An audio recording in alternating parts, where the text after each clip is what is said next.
ओम सुमुखश्चैकदन्तश्च कपिलो गजकर्णकः लंबोदरश्च विकटो विघ्ननाशो विनायकः धूम्रकेतुर्गणाध्यक्षो भालचंद्रो गजाननः द्वादशेतानि नामानि या पठे शृणुयादपि विद्यारम्भे विवाहे च प्रवेशे निर्गमे तथा संग्रामे संकटे चैव विघ्नस्तस्य न जायते। नमस्कार, स्वागत है आपका आचार्य वाणी में। मैं आचार्य डॉक्टर विक्रमादित्य आपके साथ हूं।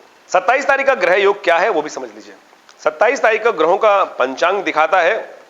इस दिन सप्तमी तिथि वृद्धि होकर बैठी हुई है। शनिवार का अवसर है। जेठ का महीना चल रहा है। मघा नक्षत्र विद्यमान है। इस बात का ध्यान रखें क्योंकि अभी भी जो अश्लेषा और जो मघा नक्षत्र है वो गणमूल के अंतर्गत आते हैं। तो आज जो है मघा नक्षत्र विद्यमान है। तो आज जो बच्चों का जन्म होगा वो मूल के अंतर्गत आएंगे, तो उनकी मूल शांति अवश्य करा लीजिएगा। इस बात का ध्यान रखते हुए कार्य करें। और ग्रहों का योगायोग विशेष तौर पर आपके लिए कुछ विचारों में नया परिवर्तन लाने के योग बना रहा है। चंद्रमा कल रात को परिवर्तित हो चुके हैं और चंद्रमा सिंह राशि में चले गए हैं। सिंह राशि के अनुसार से, आपकी राशि के अनुसार से ऐसा योग बन सकता है कि खर्चे थोड़े बढ़ सकते हैं। आपके लिए परिवार के कुछ सदस्यों पे बेकार तौर पर आपके समक्ष वो उपस्थित हो सकते हैं और आपके खर्चे बेकार कामों में करा सकते हैं। बेकार के काम आपके पल्ले पड़ सकते हैं। इस बात का ध्यान रखते हुए आपको काम करना है कि अपनी सीमा को पहचानते हुए कार्य करें और बेकार के खर्चों में, बेकार के पंगों में ना फंसे, अन्यथा आपके खर्चे बेकार के, जिसमें लेना देना आपको कुछ नहीं है, वहां आपके लिए कष्ट के योग बन सकते हैं। ऐसे में बृहस्पति की सदुपयोग करते हुए आपको काम करने का प्रयास करें, वो आपके लिए अच्छा रहेगा। चंद्रमा और बृहस्पति के गजकेसरी योग बन रहा है। धन आने और जाने दोनों के योग हैं। तो ऐसे में कोशिश ये करें, खर्चों को कंट्रोल करें और जो इनकम हो रही है उसको भविष्य के लिए सिक्योर करते हुए कार्य करने का प्रयास करें और लोगों को सीधी तरह से मना करने का प्रयास करें। कोई पैसे मांगने आए, मना कर दीजिए साफ तरीके से, बुरा माने चाहे अच्छा माने, अन्यथा आप जो खर्चे करेंगे वो वापस पैसे नहीं आएंगे। इस बात का ध्यान रखते हुए कार्य करना है। इस दिन विशेष तौर पर भद्रा भी विद्यमान है, जो सुबह 7:42 से लेकर रात्रि में 8:51 तक रहेगी। तो इस बात का ध्यान रखें, कोई भी नया कार्य शुरुआत करने के लिए यह दिन समय अच्छा नहीं माना जाएगा। 28 मई का ग्रहों का योगायोग क्या कह रहा है वो भी आप समझ लीजिए।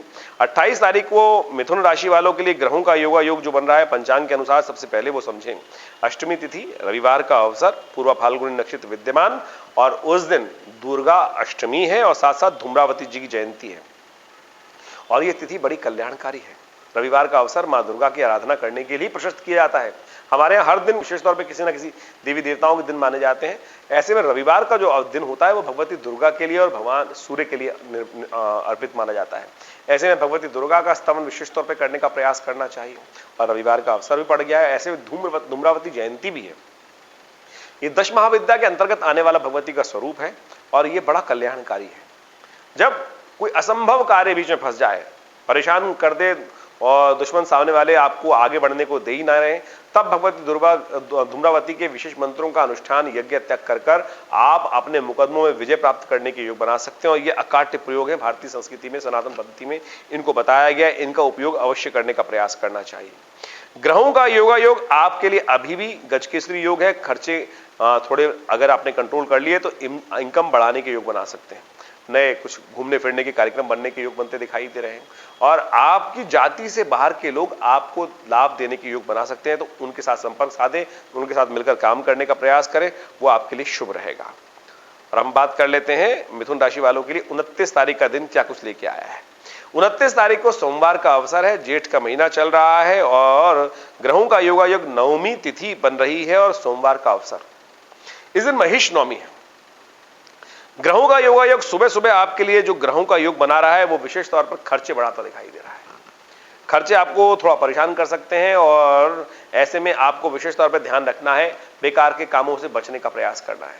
चंद्रमा कन्या राशि में प्रवेश कर जाएंगे सुबह सुबह 8:35 पर और ये थोड़े से खर्चे आपके आज के दिन बढ़ा सकते हैं, चाहे वो आपके लिए जुर्माने के तौर पर हो, चाहे वो आपके लिए यानी आपके रुके हुए इनकम से भी वो खर्चे आपको परेशान कर सकते हैं। तो इस बात का ध्यान रखते हुए कार्य करना है क्योंकि चंद्रमा बिल्कुल अकेला हो गया, आसपास कोई शुभ ग्रह नहीं है और ऐसे में इस बात का ध्यान रखते हुए आपको कार्य करने की जरूरत है।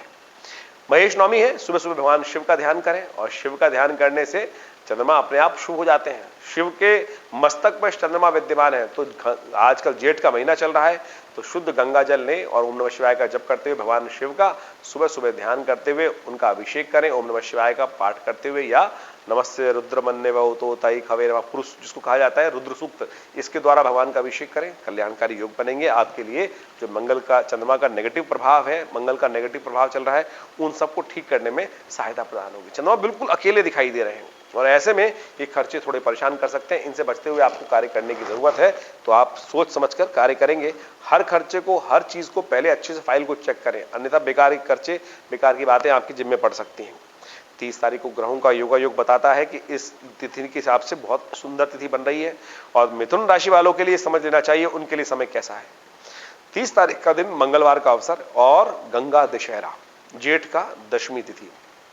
गंगा दशहरा बड़ा सुंदर कहा जाता है कि भगवती गंगा स्वयं पदार्पित हुई इस दिन और समस्त पापों को हरने के लिए मां भगवती का पृथ्वी पर पदार्पण हुआ गंगा दशहरे के दिन। दशम पापम हरति इति दशहरा, और इस दिन बुढ़वा मंगल भी पड़ रहा है, यानी बहुत सुंदर तिथि बन गई है। जेठ का अंतिम मंगलवार, जेठ का अंतिम मंगलवार जो है अंतिम बुढ़वा मंगल माना जाता है। और मंगल इस वक्त आपको पता है षडाष्टक योग बना रहे हैं, अशुभ योग बना रहे हैं, युद्ध की स्थिति उत्पन्न कर रहे हैं, आंधी तूफान की स्थिति यानी भयवंडरों की स्थिति उत्पन्न कर रहे हैं। तो ऐसे में बड़े सावधानी के साथ आपको कार्य करने की जरूरत है। कोशिश ये करें इस शुभ तिथि का लाभ लेने का आप प्रयास करें। खर्चे थोड़े परेशान कर सकते हैं, थोड़े बैलेंस होकर चलने की जरूरत है। और ऐसे में मां भगवती गंगा का ध्यान करें, मां भगवती अपने पापों को क्षय करने के लिए। देखिए, जो जीवन में कष्ट आते हैं, जो आपके जीवन में आनंद आता है, वो आपके द्वारा कर्म से ही आता है। आपके जो किए गए अवश्यमेव भुक्तव्यम कृतम कर्म शुभाशुभम, इस बात का ध्यान रखें। तो इसलिए हम किसी और के कर्म नहीं भोगते, अपने ही कर्म भोगने का प्रयास कर। हमें जीवन में घटती जो घटनाएं घटती हैं हमारे कर्मानुसार ही घटती हैं।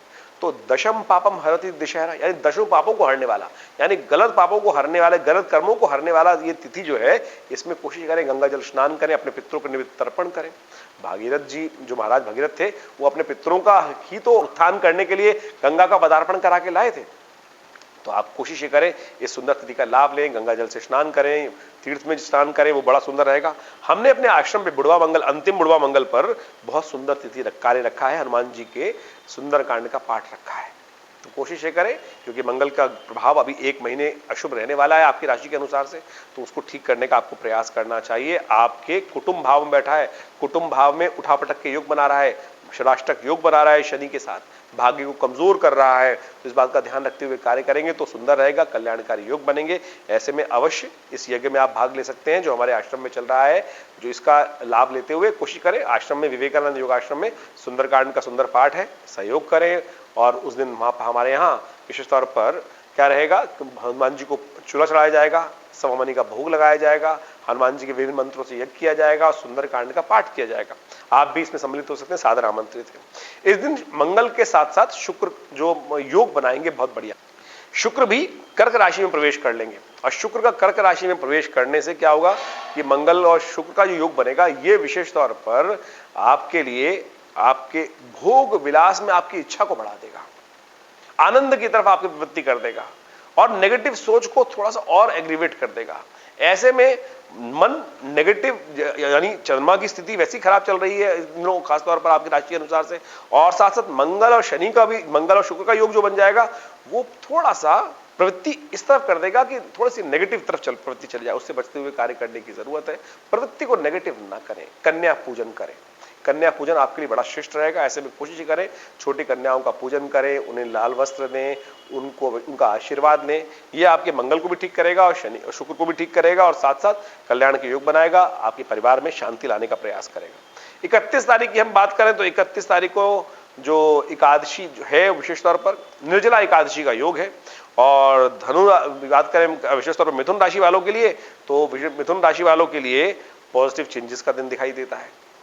देखिए, जेठ का महीना चल रहा है, रोहिणी में चल रहे होते हैं। ऐसे में जो सूर्य रोहिणी में चल रहे होते हैं तो गर्मी बढ़ जाती है, बिल्कुल डायरेक्ट सूर्य की किरण जो होती हैं धरती पे पड़ती हैं और ऐसे में बवंडर के योग बनते हैं, तूफान के योग बनते हैं। और मंगल शनि का योग चल ही रहा है और वो विशेष तौर पे युद्ध को और उग्र कर रहा है, आपके मनोमस्तिष्क की भावनाओं को और उग्र कर रहा है, गर्मी बढ़ा रहा है, नेगेटिविटी उत्पन्न कर रहा है। तो कोशिश ये करें, गलत रास्ते के गलत नतीजे होते हैं, इस बात का ध्यान रखने का आपको प्रयास करना चाहिए।